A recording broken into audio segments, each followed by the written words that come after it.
آج ہم آپ کو 16ویں روزے کی عبادات و وظائف کے بارے میں بتائیں گے۔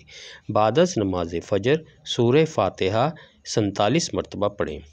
بسم اللہ الرحمن الرحیم، الحمد للہ رب العالمین، الرحمن الرحیم، مالک یوم الدین، ایاک نعبد و ایاک نستعین، اہدنا الصراط المستقیم، صراط الذین انعمت علیہم غیر المغضوب علیہم ولا الضالین، آمین۔ بعد از نماز ظہر آیت الکرسی 11 مرتبہ پڑھیں گے۔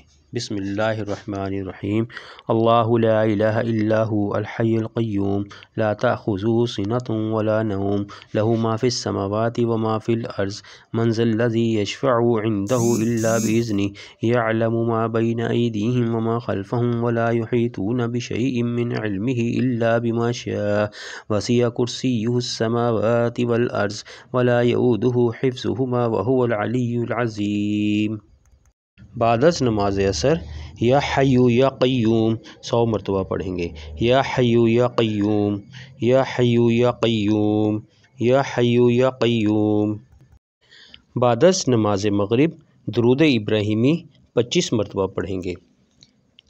اللہم صلی علی محمد وعلی آل محمد کما صلیت علی ابراہیم وعلی آل ابراہیم انک حمید مجید، اللہم بارک علی محمد وعلی آل محمد کما بارکت علی ابراہیم وعلی آل ابراہیم انک حمید مجید۔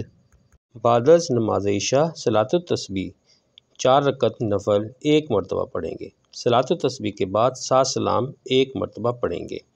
صلاۃ التسبیح یہ ہے: سبحان اللہ والحمد للہ ولا الہ الا اللہ واللہ اکبر۔ طریقہ دیا جا رہا ہے، اس طریقے کے مطابق صلاۃ التسبیح پڑھیں گے۔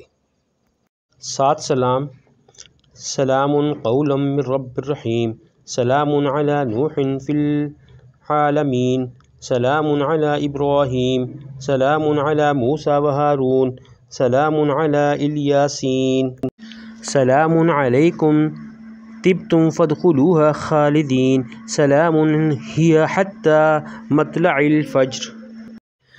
تسبیح تراویح: سبحان ذی الملک والملکوت، سبحان ذی العزت والعظمت والہیبت والقدرت والکبریاء والجبروت، سبحان الملک الحی الذی لا ینام ولا یموت، سبوح قدوس ربنا ورب الملائکۃ والروح، اللہم اجرنا من النار یا مجیر یا مجیر یا مجیر۔ دعاؤں کی درخواست۔